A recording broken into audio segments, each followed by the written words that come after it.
Balog'atga yetgandan boshlab toki 40gacha bo'lgan jarayon ichida har qanday bir er kishi ozdir ko'pdir ma'zi bez yallig'i bilan og'rib qolishi mumkin.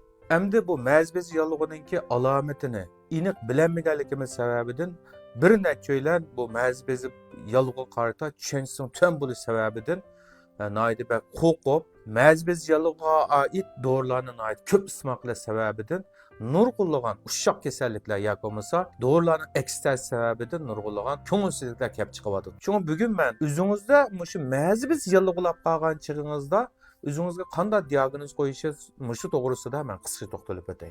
Endi bu ma'zi bezi yallig'i, ya'ni so'zilma xarakterlik ma'zi bezi yallig'i, jiddiy xarakterlik ma'zi bezi yallig'i va yashanganlardagi yoki bo'lmasa shu ma'zi bezidagi yo'g'inash yoki bo'lmasa o'sikcha deb bir necha turlarga bo'linadi. Endi shu ma'zi bezi yallig'i bo'lgan chig'imizda qanday alomatlar kelib chiqadi degan chig'ida birinchidan sigan chog'da suydik ichishib keladigan ahvollar yoki bo'lmasa suydik og'ritib keladigan ahvollarni keltirib qo'yadi. Ikkinchidan doim suydik tomchilaydi. Ham bemor sip bo'lgandan keyin suydik chala qolgandek sezim bo'ladi. Amaliyotda suydik doim tomchilash yoki bo'lmasa suydik chala qolgandek ahvollar ulaydi qo'rqib ketgandek ish emas.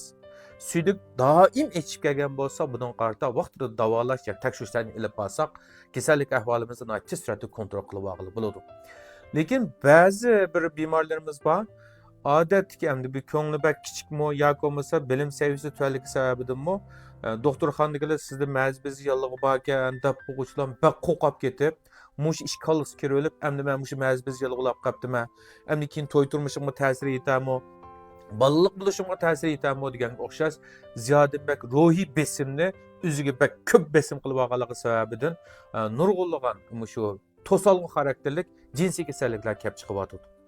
Shunga bu ma'zi bezi yallig'i unchalik qo'rqinchli bir kasallikmi emas.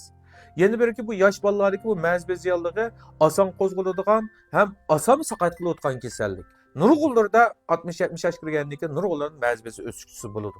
Uning ba'zilarini operatsiya qilamiz, ba'zilarini operatsiya qilishning hojat yo'q.